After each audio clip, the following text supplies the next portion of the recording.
عزیز دوستو، اللہ تعالیٰ نے قرآن حکیم میں نبی پاک صلی اللہ علیہ وسلم کی عظمتوں کو، شانوں کو اور بلندیوں کو بیان فرمایا، اور حضور کی مختلف صفات کا تذکرہ فرمایا۔ قرآن پاک میں ارشاد فرمایا کہ یا ایھا النبی انا ارسلناک شاہدا ومبشرا ونذیرا، اے غیب کی خبریں دینے والے محبوب علیہ السلام، ہم نے آپ کو گواہ بنایا ہے، خوشخبری دینے والا بنایا ہے اور ڈر سنانے والا بنایا۔ پھر ارشاد فرمایا کہ وداعیا الی اللہ باذنہ وسراجا منیرا، اور ہم نے آپ کو اللہ کی طرف دعوت دینے والا بنایا اور اللہ کے حکم سے اللہ کی طرف دعوت دینے والا بنایا، وسراجا منیرا، اور آپ کو چمکتا ہوا آفتاب بنایا۔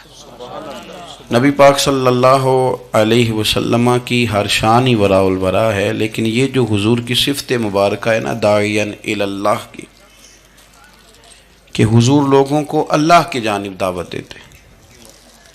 نبی پاک صلی اللہ تعالی علیہ وسلم بندوں کا اپنے رب سے رشتہ جوڑتے، گھبرائے ہوئے لوگوں کو، پریشان لوگوں کو، اور جو لوگ سمجھتے تھے کہ شاید ہم کوئی دنیا کے کمزور لوگ ہیں اور یہ مالدار اور یہ اقتدار والا آدمی ہی بڑا ہے، ان سب کو حضور نے مایوسیوں سے نکالا، اور اللہ کے رسول صلی اللہ علیہ وسلم نے یہ سبق پڑھایا کہ تم سب حضرت آدم کی اولاد ہو۔ عربی کو اجمی پر، گھورے کو کالے پر کوئی فضیلت حاصل نہیں۔ لوگوں کی ہر پریشانی حضور نے نکال کے ان کا رجوع ان کے رب کی طرف کرایا۔ ہمارے ہاں یہ ہوتا ہے کہ انسان کو پریشانی کوئی بھی ہو اسے سکون نہیں لینے دیتی، وہ کوئی بھی ہو۔ محفل میں کسی بندے کا بٹن ٹوٹ جائے نا، یہ گلے کا، تو کوئی دیکھے نہ دیکھے اس بیچارے کی ساری توجہ بٹن پہ رہتی ہے، میرا بٹن ٹھیک نہیں۔ کسی بندے نے کپڑے صاف نہ پہنے ہوں تو آپ اس شخص سے کہیں کہ تجھے کچھ لوگ ملنا چاہتے ہیں، تو وہ اگرچہ اس کے پاس پی ایچ ڈی کی ڈگری ہے، ڈھیر سارا مال ہے، وزادار ہے، صاحب عزت ہے، لیکن وہ کہتے یار میرے کپڑے نہیں ٹھیک، تو میں کوفت محسوس کر رہا ہوں، ذرا میں اپنے آپ کو تھوڑا سا نہا دھو لوں، فریش کر لوں، پھر میں چلتا ہوں۔ آپ کے ظاہری جسم پر ایک آدھ دھبا ہو تو وہ آپ کو سکون نہیں لینے دیتا، اور اگر دھبے باطن پہ لگ جائیں، بہت سارے دھبے ہیں جو باطن پہ ہوتے ہیں، مجھے جان لو، مجھے پہچان لو، میرا بھی کوئی نام ہے، میں بھی کچھ ہوتا ہوں، یہ بھی ایک دھبا ہے، ایک مصیبت ہے۔ اور میری عزت کرو، مجھے بھی کسی طریقے سے کسی نشست پہ جگہ دو، یہ بھی ایک دھبا ہے۔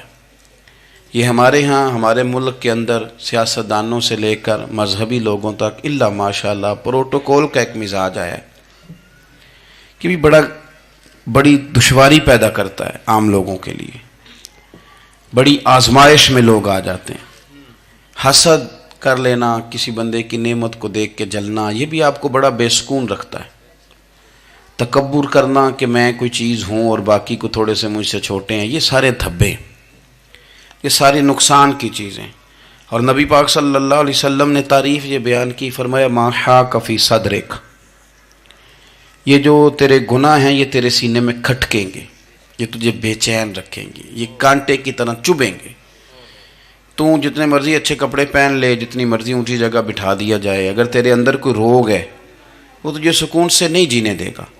رسول کائنات صلی اللہ علیہ وسلم نے نا لوگوں کی توجہ رب کریم کی جانب لگائی۔ حضور نے لوگوں کو بتلایا کہ تمہارا رب نا عاجزی کو پسند کرتا ہے، تمہارا رب سادگی کو پسند کرتا ہے، تمہارا رب انسانوں سے پیار کرنے والے کو پسند کرتا ہے۔ حضور سید عالم صلی اللہ علیہ وسلم نے ہمیں یہ سبق پڑھایا کہ زیادہ باتیں کرنے والے کو نہیں، اللہ سچ بولنے والے کو پسند کرتا ہے۔ بہت اونچے اور لمبے چوڑے دولت والے اور مالدار آدمی کو نہیں، بلکہ جو آدمی دیانتداری سے زندگی گزارے، رب اس کو زیادہ محبوب رکھتا ہے۔ تو ہماری یہ جتنی بھی آزمائشیں ہیں، میلاد والے محبوب صلی اللہ علیہ وسلم نے نا یہ ساری ہماری دور فرما دی، ساری۔ آپ دیکھیں ہمارے ہاں ایک بیماری ہوتی ہے، وہ تکبر کی بیماری ہے، اور وہ صرف مالدار کوئی نہیں ہوتا، بلکہ حضرت سعدی شیرازی فرماتے ہیں کہ میں نے بہت سارے جھکے ہوئے لوگوں میں تکبر دیکھا ہے. جو بڑا میٹھا بولتے ہیں نا، کئی دفعہ کہتے ہیں جی کیا بات ہے جی، سبحان اللہ، ماشاء اللہ، بڑا میٹھا بولتے ہیں، تو یہ میٹھا نہیں بول رہے ہوتے، یہ آپ کو شیشے میں اتار رہے ہوتے ہیں. آپ نے کسی کی تعریف کرنی ہے تو پشت کے پیچھے کریں، وہ اصل تعریف ہے. آپ کوئی ایسا کام نہ کریں جس سے چھلکے لفظوں میں کہ میں نے کسی کو بنایا ہے. اس سے نا آپ کو خود محسوس ہوگا کہ میں حقیقت پہ زندگی نہیں گزار رہا، میں تو کوئی اداکاری کر رہا ہوں. اور جو لوگ کہتے کچھ اور ہیں کرتے کچھ اور ہیں تو وہ خود بڑے پریشان رہتے ہیں. وہ جانتے ہیں کہ یار یہ میں کہاں الجھ گیا ہوں. تو بھائی یہ جو بہت زیادہ ہمارے دلوں کے اندر چیز ہے، اور یہ ہر مقام پر بہت سارے لوگوں کو یہ چیز حاصل ہے. میں دیکھتا ہوں کہ درجہ بدرجہ ان چیزوں کا شمار ہے. کچھ کا خیال ہے کہ میری ڈگری زیادہ ہے، اور کچھ کا خیال ہے کہ مجھے عقل زیادہ ہے. کچھ کا خیال ہے کہ میری شہرت زیادہ ہے، تو کچھ کا خیال ہے کہ میری دولت زیادہ ہے. آہستہ آہستہ وہ الجھاؤ پیدا ہوتا ہے.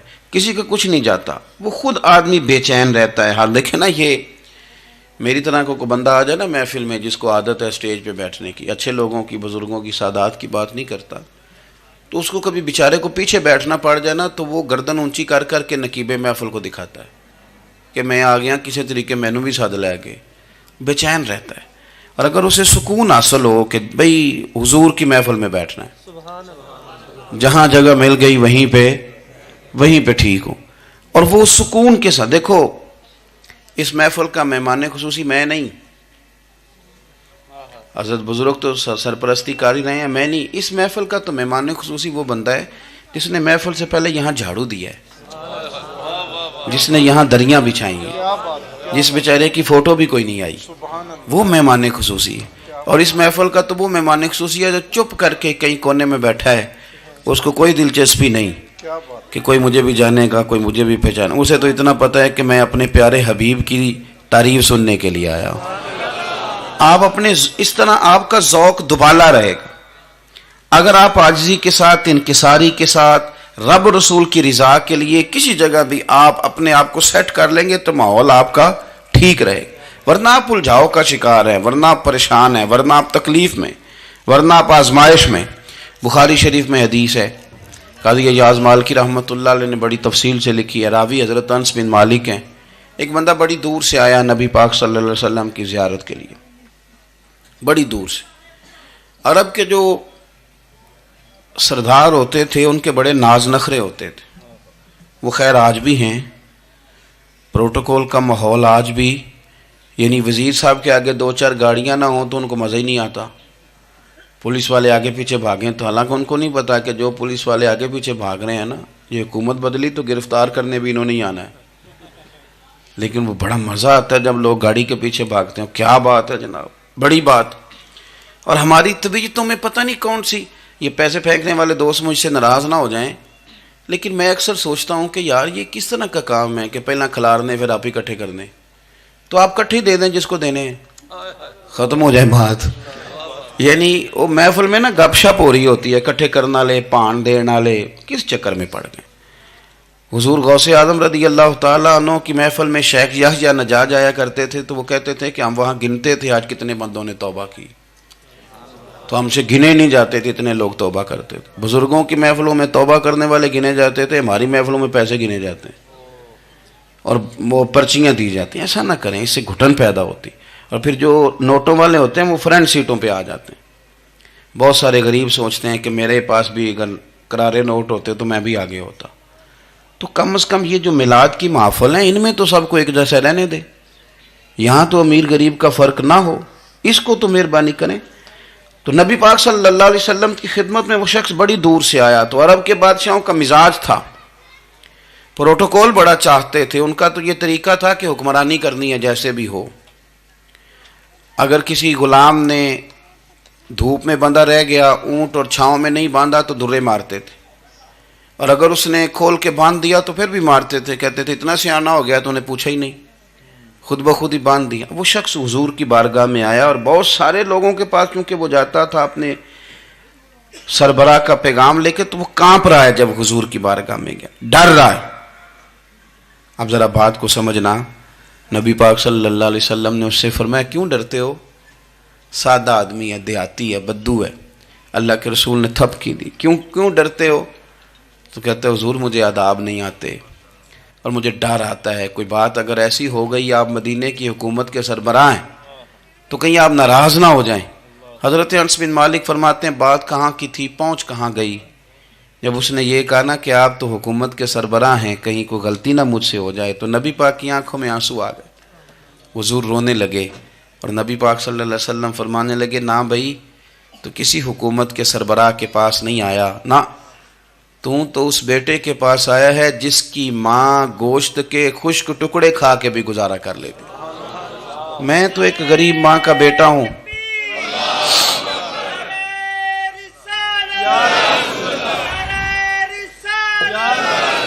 بھائی اگر آپ کا یہ ذوق بن جائے، دیکھو نا آج تو لوگ بھول جاتے ہیں نا، کپڑے بدل لیتے ہیں تو وہ سمجھتے ہیں کہ شاید سارا کچھ ہی بدل گیا.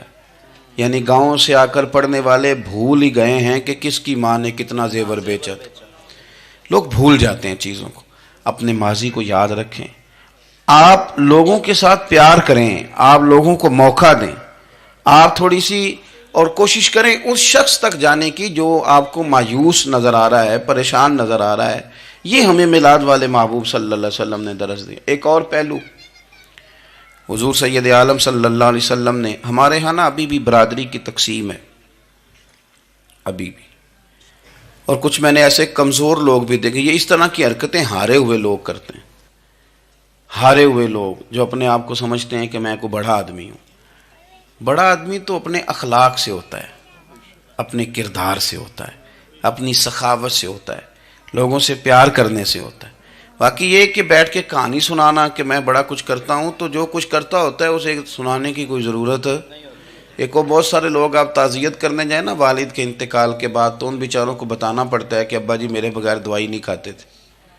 تو میں کہتا ہوں اگر تیرے بغیر نہیں کھاتے تھے پھر بتانے کی ضرورت نہیں، پھر تو سارے گاؤں کو پتا ہوگا کہ تیرے بغیر نہیں کھاتے تھے. اور اگر کوئی دال میں کالا ہے تو پھر تیری وضاحت کوئی بندہ قبول نہیں کرے گا.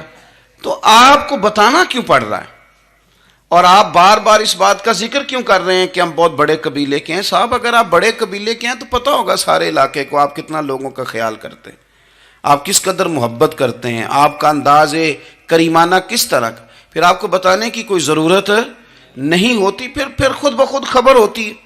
حضرت سیدنا ابو ذر غفاری رضی اللہ تعالیٰ عنہ، قبیلہ بنو غفار ایک بڑی شاخ تھی قبیلوں میں سے. جو لوگ اس زمانے میں مالدار قبیلوں سے تعلق رکھتے تھے ان میں سے ایک بڑا نام تھا. ساری زندگی چودراہٹ کی، لیکن میلاد ایک انقلاب کا نام ہے. میں میلاد منانے والے دوستوں سے گزارش کرتا ہوں کہ آپ ہر سال میلاد منائیں اور ہر سال میلاد کے بعد آپ تھوڑے بدل بھی جائیں، یعنی تھوڑے سے بدل جائیں. کچھ لوگ کہیں یار یہ داڑھی میں نے نا 12 ربیع الاول والے دن رکھی تھی، یہ میری میلاد والی داڑھی ہے. اور داڑھی رکھیں بھی نبی پاک کی مرضی کی. کس کی مرضی کی؟ نہ ناراض ہو جائے جی میں ٹور چلا بس. کس مرضی کی جی؟ اپنی مرضی کے نہیں. داڑھی کا وزن کو نہیں ہوتا کہ پوری مٹھی رکھیں گے تو آپ کو کوئی دقت ہوگی، کوئی وزن نہیں. پوری رکھیں، جو حضور کا طریقہ مبارکہ ہے جو ہمیں ملتا ہے اس پر آپ توجہ فرمائیں. تو میں جو بات عرض کرنے جا رہا ہوں وہ میلاد انقلاب ہے. حضور سید عالم صلی اللہ علیہ وسلم کی بارگاہ میں آنے سے پہلے لوگ کچھ اور ہوتے تھے اور یہاں سے ہو کے جاتے تھے تو پھر ان میں تبدیلی آتی تھی. میں سارا دن کرامتیں سناؤں نا کسی کو اپنے پیر صاحب کی اور اپنے گھر میں بھی کہ میرے حضرت بڑے، میرے استاد بڑے، لیکن بیوی کے ساتھ اگر میں ترش لہجے میں بات کروں گا تو وہ کہے گی یہ سکھاندے نے تینوں پیر صاحب. دوست کہیں گے یہ سکھاتے ہیں آپ. تو آپ کی کہانیاں نہیں چلتی، آپ کا کردار چلتا ہے. حضرت ابو ذر غفاری رضی اللہ تعالیٰ عنہ فرماتے ہیں چونکہ میں چودھری تھا، سیدنا بلال حبشی رضی اللہ تعالیٰ عنہ کے پاس میں بیٹھا تھا. کسی بات میں بات آگے بڑھی اور بڑھتے بڑھتے بات شکرنجی تک چلی گئی. رائے کے اختلاف نے باتوں میں تلخی پیدا کر دی اور جب تھوڑے لفظ اور تیز ہوئے تو میں نے انہیں کہہ دیا چپ کر، تو ابشن کا بیٹا ہے. کس کے بیٹے تھے حضرت بلال؟ کہتے ہیں جب انہوں نے مجھے کہا تو میرا دل بڑا ٹوٹا، لیکن میں نے ارادہ کیا کہ میں نے حضور کی بارگاہ میں نہیں عرض کرنی. اب ہر بات کی ہم حضور کی بارگاہ میں شکایت کریں. لیکن میں جا کے مسجد میں بیٹھا اور جب سرکار آئے نا، ارادہ نہیں تھا کہ عرض کروں گا، لیکن حضور کا چہرہ دیکھا تو دکھ میرا خود ہی تازہ ہو گیا۔ رونے کا بھی تو تب ہی مزہ آتا ہے نا کوئی اپنا ملے تو۔ فرماتے ہیں کہ میرے آنسو نہ بغیر اختیار کے چھلک پڑے اور میں کھل کے روئے، کھل کے۔ قربان جاؤں محبوب کے بھی حضور نے پاس نہیں بلایا، بلکہ نبی پاک اٹھ کے خود میرے پاس آئے اور مجھے کندھوں سے پکڑ کے سینے سے لگایا، اور جب میں کھل کے رو لیا تو حضور میرے آنسو پوچھنے لگے۔ کچھ شعر ایسے ہوتے ہیں جو کسی نے کہے ہوتے ہیں، اور کہنے والا جو ہوتا ہے وہ صاحب حال ہوتا ہے، تو اس میں کچھ خوبصورتی زیادہ ہی ہو جاتی ہے۔ ایک پنجابی کے شاعر ہمارے گجرات میں گزرے، بزرگ تھے، ان کا ایک شعر ہے، وہ کہتے ہیں ایک واری میری آنکھیاں چوں اونا نے اتھرو پونجے سن، ایک واری میری آنکھیاں چوں اونا نے اتھرو پونجے سن، ہن تے چسکا پہ گیا رونے دا۔ ایک واری میری آنکھیاں چوں اونا نے اتھرو پونجے سن، ہن تے چسکا پہ گیا رونے دا، تے ہر ویلے آہو زاری دا۔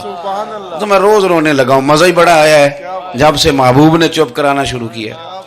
میرے عزیز، اور پھر حضرت بلال حبشی رضی اللہ تعالیٰ عنہ چونکہ حضور کے غلام تھے اور انہیں پتہ تھا کہ سرکار میری ناز برداری کرتے ہیں، حضور نے چپ کرایا۔ فرمایا کیوں روتے ہو؟ تو عرض کرنے لگے یا رسول اللہ صلی اللہ علیہ وسلم، اگر میں حبشن کا بیٹا ہوں تو میری تو غلطی کوئی نہیں نا، یہ تو تقسیم اللہ کی ہے نا۔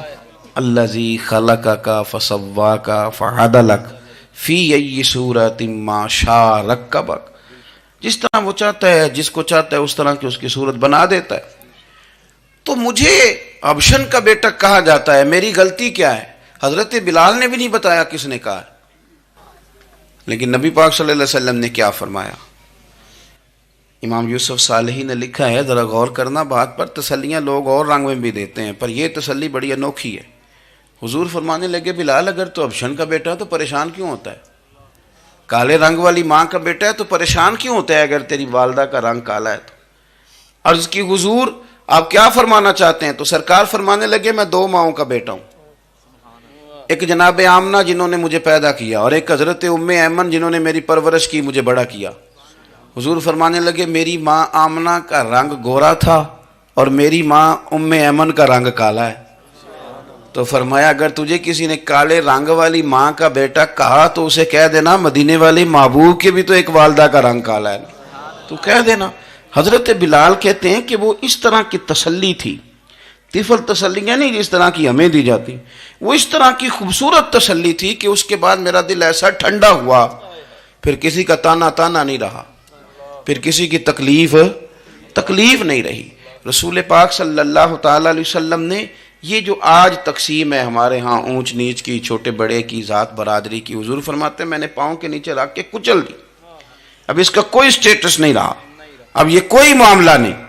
پھر میرے بھائی ایک معاملہ ہمارے اندر جو اور بڑی شدت کے ساتھ آیا ہے اور جس نے بڑا زور پکڑا ہے، وہ یہ ہے کہ ہم نا پڑھے لکھے لوگوں سے معذرت کے ساتھ، پڑھے لکھے لوگوں کا بھی ایک مسئلہ ہے، وہ دوسروں کو جاہل کہنا ضروری سمجھتے ہیں، الا ماشاء اللہ۔ میں اکثر کہتا ہوں کہ یہ تو آسان کام ہے نا، آپ نے کہہ دیا جاہل نہیں جی سارے پنڈ والے، یہ تو بڑا آسان کام ہے، تو جان چھڑانے والی بات ہے۔ ان پڑھ ہیں جی اس قوم دا کچھ نہیں بن سکتا، بھی تو آسان کام ہے، جان چھوٹ گئی۔ میں بھی کھڑا ہوتا ہوں نماز جنازہ کی امامت کرنے کے لیے، کبھی تو کہہ دیتا ہوں کہ جناب آج لوگوں کو نماز جنازہ کی دعا نہیں آتی، تو سوچتا ہوں کہ اگر کسی نے کھڑا کر کے پوچھ لیا کہ آپ نے کتنے لوگوں کو یاد کرائی ہے، ہم نے کبھی کہا کہ آؤ بیٹھو یاد کراؤں، تو اس کا جواب کیا ہے؟ تنقید کرنا آسان کام ہے اور تعمیر کرنا یہ مشکل مرحلہ ہے۔ عزیز دوست، ہمارے ہاں نا ان پڑھ بندے کے ساتھ اور اس بندے کے ساتھ جس کی سوچیں محدود ہیں، ہمارا رویہ اتنا تلخ ہوتا ہے۔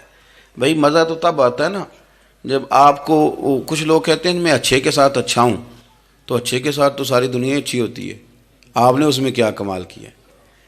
حضور سید عالم صلی اللہ علیہ وسلم نے تو فرمایا اس کے ساتھ جوڑو جو تمہارے ساتھ توڑ رہا ہے، جو سخت رویہ اختیار کرے، سخت۔ بخاری مسلم میں حدیث ہے، حضرت عمر فاروق رضی اللہ تعالیٰ عنہ، حضرت انس بن مالک فرماتے ہیں کہ حضور سید عالم صلی اللہ علیہ وسلم گزر رہے تھے اور سرخ رنگ کی نہ نجرانی دھاری دار چادر سرکار نے اوڑھ رکھی تھی، ایک بدو آ گیا، اس نے کیا کیا کہ حضور کی مقدس چادر کو پکڑ کے کھینچا، اور اس زور سے کھینچا کہ گردن مبارک پہ نشان پڑ گیا۔ زور سے دروازے پہ دستک دے دینا بھکاری، تو اسے خیرات شرات کوئی نہیں ملتی، البتہ جھٹکیاں دو چار ضرور مل جاتی۔ توڑنا ہے دروازہ، خیرات لینے آیا کہ تو قرضہ لینے آیا؟ اس نے آ کر کے زور سے چادر کو کھینچا، مقدس گردن پہ نشان پڑ گیا۔ سرکار نے رخ انور پھیرا، کہتا پتہ کیا ہے، میں غریب آدمی ہوں، کچھ مانگنے آیا ہوں۔ بھئی تو گلے میں چادر ڈال کے مانگے گا؟ لیکن یہ آپ کا کمال ہے۔ یہاں اب آپ کے علم کا، آپ کے حوصلے کا، ظرف کا پتہ چلتا ہے۔ کھینچی چادر، کچھ مانگنے آیا ہوں، اور صحیح بخاری کے لفظ یہ ہیں کہ فَالْتَفَتَ إِلَيْهِ فَضَحِكَ، جب محبوب نے اس کی طرف توجہ کی، اس کی بات سنی، اس نے گلے میں چادر ڈال کے کھینچا ہے، نشان ڈال دیا ہے، لیکن جب حضور نے توجہ کی تو فَضَحِكَ، نبی پاک نے مسکرانا شروع کر دیا۔ حضور مسکرائے، یعنی چادر ڈال کر کھینچنے والے، اور یہ چیز آپ کو بڑا کر دے گی۔ آپ یقین کریں، آپ کو کسی نے برا کہا تو آپ نے ڈبل برا کہا تو آپ تانگ ہوں گے۔ ہنڈیا جب جلتی ہے تو اس کے کندھے، ابلتی ہے تو اس کے کندھے جل جاتے ہیں۔ آپ کسی کو اینٹ کا جواب پتھر سے دے کے پریشان ہوں گے، لیکن اگر آپ نے کہہ دیا نا چل یار موج کر، ہور کر لے دو گلا، اور آپ ہنسیں، یہ بڑی پاکیزہ سزا ہے دشمن کے لیے، بڑی صاف ستھری۔ جتن جتن تے ہر کوئی کھیڑے، ہارن کھیڑ فقیرہ، جتن جتن تے سارے لوگ کر دینا کام جتنے آلہ، میں نے جیتنا ہے۔ تو درویش کہتے ہیں جتن جتن تے ہر کوئی کھیڑے، تو ہارن کھیڑ فقیرہ، اوے جتن دا مل کوڈی پیندائی، ہارن دا مل ہیرا، ہارن دا مل ہیرا۔ کبھی کبھی ارادہ کریں چل کوئی بات نہیں، کر لے یار، پھر کیا ہے۔ اور یہ کام آئے گی چیز بہت زیادہ۔ حضور صلی اللہ علیہ وسلم سے کہنے لگا کچھ مانگنے آیا ہوں، تو اب حضور نے کیا فرمایا؟ فرمایا ایک دو چار بکریاں نہیں، دو پہاڑیوں کے درمیان جو ریوڑ ہے نا بکریوں کا، اجڑ، فرمایا سارے اس کو دے دو۔ اب اس نے وہاں تو کوئی جملہ نہیں کہا، گھر چلا گیا اپنے گاؤں قبیلے، اور وہاں جا کے لوگوں سے کہنے لگا سارے ادھر بیٹھے ہو، جاؤ دوڑ جاؤ مدینے جا کے مصطفیٰ کا کلمہ پڑھو۔ کہنے لگے وہ تو اتنا دیتے ہیں کہ غربت کا ڈر بھی دور ہو جاتا ہے۔ تو نبی پاک صلی اللہ علیہ وسلم کا ان لوگوں کے ساتھ جو ان پڑھ ہیں، جو ساتھ ہیں، آج ہمارے بچے اپنے ابا جی کو بھی کہہ دیتے ہیں تسی پڑھے نہیں، ان دور بدل گیا ہے۔ میں ایک شادی کی تقریب میں جا رہا تھا، میرے آگے آگے والد صاحب کو بیٹا سمجھا رہا ہے، کہتے ابا جی ہن نہ اتنے جا کے نہ میٹھے چولاں تے سالن پا کے نہ کھایا جی، بندہ ماڑا لگتا ہے۔ میرا پیار تھا اس خاندان سے، میں نے اس بچے کو تھپکی دے کے کہا، میں کہا پتر تو ذرا لیٹ ہو گیا، جلدی ہوندا تے نہ سارے سیانے ہونا سی۔ یہ ہمارے بچے اب بجائے اس کے کہ وہ قائل کریں، کتنا آپ نے غلط جملہ کہا کہ ابا جی آپ پڑھے ہی نہیں، آپ نے کتنی غلط بات کر دی۔ امام اعظم ابو حنیفہ رحمۃ اللہ علیہ کا ایک شاگرد تھا، وہ تقریر اچھی کرتا تھا، تو امام صاحب رحمۃ اللہ علیہ کی والدہ فرمایا کرتی ہیں ابو حنیفہ جا اس سے جا کے یہ مسئلہ پوچھ کے آ۔ تو امام صاحب فرماتے ہیں اماں میں نہ بتا دوں، تو اماں کہتی تو تے بچہ تینوں کی پتہ ہوئے، حالانکہ وہ شاگرد ہے۔ تو امام صاحب پھر اس کے پاس جاتے، اس کو جا کہتے اس سوال کا جواب، تو کہتا استاد جی مجھے کیا پتہ ہے، آپ کو پتہ ہے ان مسئلوں کا؟ تو آپ فرماتے یہ میں پہلے تجھے بتاتا ہوں اس کا جواب، پھر تو مجھے بتا، اور پھر میں تیرا نام لے کے اپنی اماں کو مطمئن کروں گا۔ اس لیے کہ ماں باپ کو دلائل نہیں دیے جاتے، انہیں راضی کیا جاتا ہے۔ اور میں بچوں سے گزارش کروں گا ابا جی کو پیسے بھی دیں، اماں جی کے وہ کپڑے بھی لے کے دیں، لیکن ضروری یہ ہے کہ ان کو وقت دیں، ان کے پاس بیٹھیں، ان سے مشورہ کریں، ان کو آپ کے وقت کی ضرورت ہے۔ بڑھاپے میں اس طرح کا ماحول نہ بنا دیں کہ وہ ایک کونے میں بیٹھے ہیں، کوئی پوچھتا ہی نہیں، اس طرح نہ کریں۔ ہم تو اس طرح والدین سے رویہ کرتے ہیں جیسے MBBS ڈاکٹر رات کو وارڈ میں آتا ہے اور دو تین اس کے ساتھ سٹاف کے لوگ ہوتے ہیں، اور وہ کہتا ہے دوائی کھا لی ہے، طبیعت اب کیسی ہے، بلڈ پریشر ٹھیک ہے، یہ میں نے دوائی بدل دی ہے۔ یہ کیا رویہ ہو؟ آپ ان کو وقت دیں۔ وہ جس طرح آپ چھوٹے تھے تو وہ لاڈ لڑاتے تھے، پیار کرتے تھے، آپ بھی تھوڑا قریب بیٹھیں، اور آپ دیکھیں آپ کو اللہ تعالیٰ اس کی برکت سے کتنی رحمتیں عطا فرماتے۔ تو کسی کو جاہل کہنا، ان پڑھ کہہ دینا۔ ایک حدیث اور سن لیں، بات کو ختم کرتا ہوں۔ اس کو قاضی ایاز رحمۃ اللہ علیہ نے شفا شریف میں لکھا ہے، ایک بدو حضور کی بارگاہ میں آیا اور اس نے آ کے کچھ مانگا، اللہ کے پیارے حبیب صلی اللہ علیہ وسلم کی بارگاہ میں مانگا، جہاں ایک مانگنے پر دریا بہا دیے جاتے ہیں۔ دریا بہا دیے ہیں، در بے بہا دیے. یہ در الگ ہے اور بے بہا الگ ہے. پھر یہ شعر صحیح سمجھ میں آئے گا. تو حضور سید عالم صلی اللہ علیہ وسلم تو جس کو دیتے تھے پھر اس کی کئی نسلیں کھاتی تھی، ختم نہیں ہوتا تھا. اس نے بھی کچھ مانگا، حضور نے کچھ دیا، لیکن ابھی اسے آداب نہیں نہ آتے تھے. پہلے آداب سکھائیں پھر کسی کو بے ادب کہیں، لیکن بغیر آداب سکھائے لوگ لوگوں کو بے ادب کہہ دیتے. یہ انداز ٹھیک نہیں. اس نے کچھ مانگا، حضور نے دیا. چونکہ آداب نہیں آتے تھے، نہ آشنا تھا، تو کہنے لگا معاذ اللہ ثم معاذ اللہ نقل کفر کفر نہ باشد. کہنے لگا میں تو بڑی تعریف سن کے آیا تھا، آپ نے تو کچھ بھی نہیں دیا. حضرت عمر فاروق نے تلوار نکال لی، فرمایا اس بے ادب کی گردن اڑاؤں گا. حضور نے فرمایا عمر ٹھہر جا ذرا، جلدی نہ کر. سرکار اسے گھر لے گئے. جتنا دیا تھا نا اس سے ڈبل دیا، پھر جتنا ہو گیا تھا اس سے بھی ڈبل دیا. تیسری دفعہ حضور دینے لگے تو کہنے لگا یا رسول اللہ بس کریں، میں نے تو طوفان کے اندر بھی ہوا اتنی تیز نہیں چلتے دیکھی جتنی آپ کی سخاوت تیز چلتی ہے. کریم رسول صلی اللہ تعالی علیہ وسلم نے فرمایا یہی بات باہر جا کے میرے صحابہ سے بھی کہہ دو گے؟ حضور کہہ دوں گا. فرمایا جب تم نے کہا تھا نا نہیں دیتے تو ان کے دل ٹوٹ گئے، جب تم کہو گے نا بڑا دیتے ہیں تو ان کے کلیجے ٹھنڈے ہو جائیں گے. وہ باہر آیا، آ کر کے کہنے لگا میرے رسول پاک علیہ السلام کے مقدس غلاموں، میں نے تو طوفان میں بھی ہوا اتنی تیز نہیں دیکھی جتنی کریم کی سخاوت تیز ہے. پیارے حبیب صلی اللہ تعالیٰ علیہ وسلم تو کمال کر دیتے ہیں. اب صحابہ خوش ہو گئے. میرے نبی پاک صلی اللہ علیہ وسلم نے ہماری تربیت فرمائی کہ ہم نے کس طرح کا رویہ ایسے لوگوں کے ساتھ اختیار کرنا ہے. حضور فرمانے لگے عمر اگر تم اس سے پہلے قتل کر دیتے جو اس نے کہا تھا تو یہ دوزخ میں جاتا، اور اب جو کہہ رہا ہے اس پر مرے گا تو رب اسے جنت عطا فرمائے گا. حضور فرمانے لگے عمر میری اور تمہاری یعنی میری اور میری امت کی مثال اس آدمی کی مثال کی طرح جس کی اونٹنی بھاگ گئی تھی، ناک سے نکیل نکل گئی تھی. بہت سارے لوگ آئے اسے پکڑنے کے لیے، ہاتھوں میں نیزے تھے، ڈنڈے تھے، تلواریں تھیں، پر وہ کسی کے قابو نہ آئی. زخمی ہو گئی پر کسی کے قابو نہ آئی. حضور فرماتے ہیں پھر اس کا اپنا مالک آ گیا.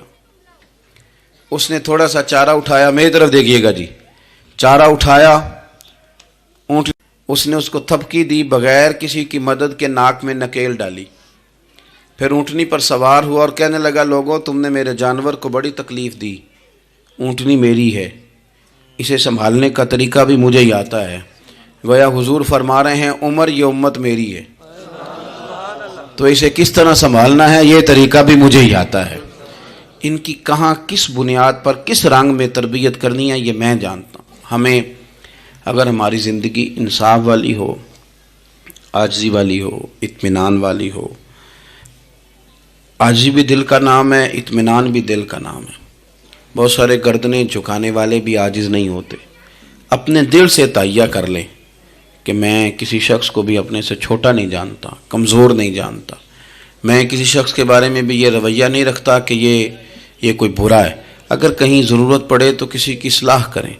اگر وہ اصلاح قبول نہ کرے اور آپ کو محسوس ہو کہ یہ معاملہ آپ کے بس میں نہیں تو پھر بھی اس کے لیے دعا کریں. کسی کونے میں جا کر کے تنقید کرنے کی اجازت نہیں ہے. اپنے آپ کو سمیٹیں، سوچوں کو بکھرنے سے سمیٹیں، اچھا سوچا کریں. جو لوگ اچھا سوچتے ہیں وہ صحت مند رہتے ہیں، ان کی سوچیں تازہ رہتی ہیں.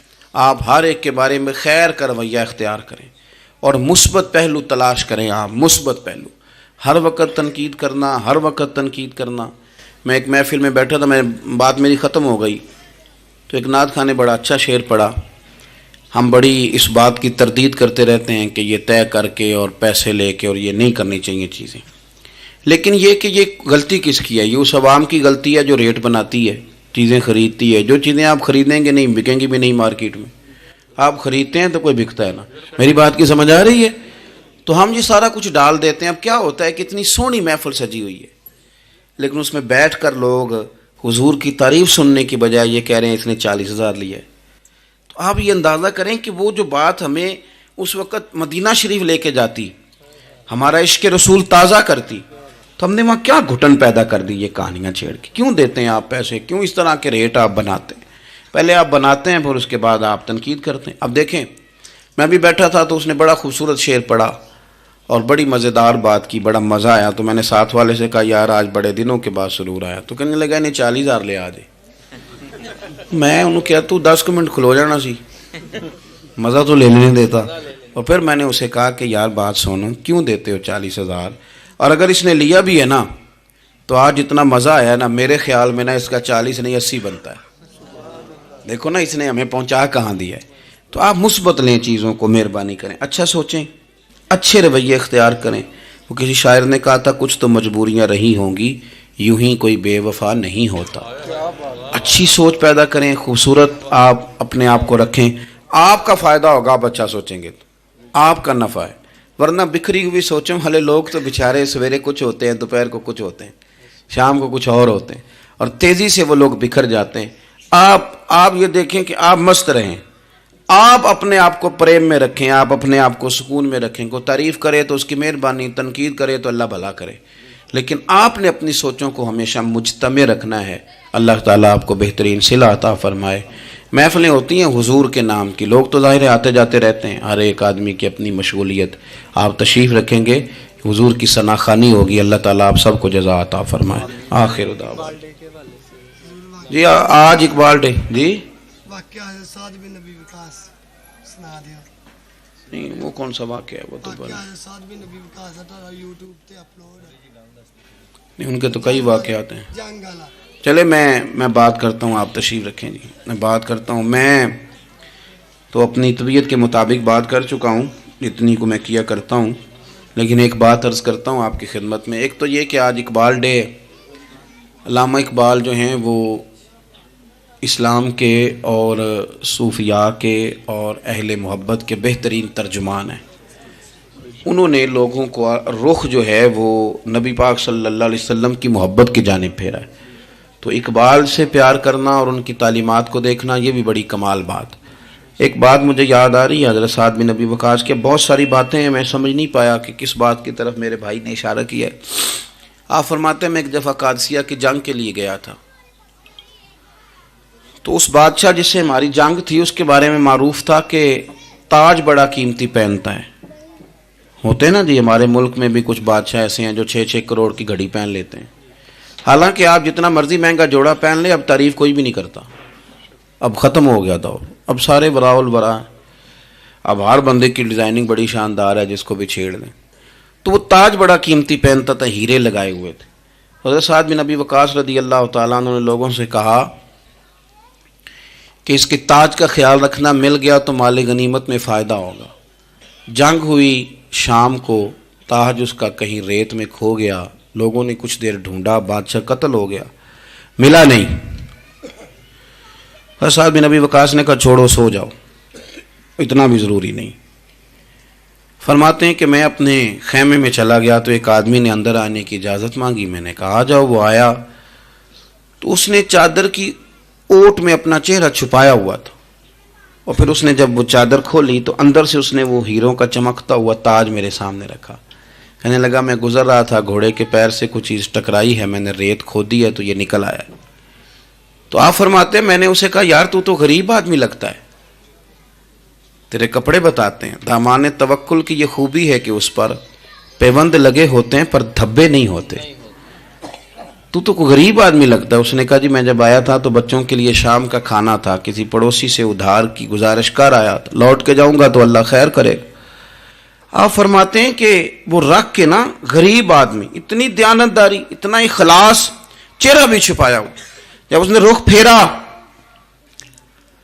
تو میں نے اسے کہا میاں نام ہی بتا دو، باپ کا نام اور قبیلے کا نام ہی بتا دو. کیسے اس نے رخ نہیں پھیرا، ادھر ہی چہرہ رکھا دروازے کے جانب. کہنے لگا حضور یہ کام میں نے آپ کے لیے نہیں کیا، یہ دیانتداری اور اخلاص میں نے آپ کے لیے یا شہرت کے لیے یا لوگوں کو بتانے کے لیے نہیں کیا. جس رب و رسول کے لیے میں نے یہ کام کیا ہے نا، وہ میرا نام بھی جانتے ہیں، باپ کا نام بھی جانتے ہیں اور قبیلہ بھی جانتے ہیں. انہیں پتہ ہے میں نے اللہ کی رضا کے لیے کیا ہے. تو جن کے لیے کیا ہے انہیں میری اس بات کی خبر ہے. اس لیے حضور نے فرمایا ہے کہ اللہ نہ تمہاری جیب دیکھتا ہے نہ چہرہ دیکھتا ہے، وَلَٰكِن يَنْظُرُ إِلَىٰ قُلُوبِكُمْ، وہ جب دیکھتا ہے تمہارے دل دیکھتا ہے. تو اس پر توجہ رکھیں، یہ صاف ستھرا رہے تو بڑے سارے کام بن جاتے ہیں. اللہ عمل کی توفیق رفیق عطا فرمائے. آخر دعوانا ان الحمدللہ رب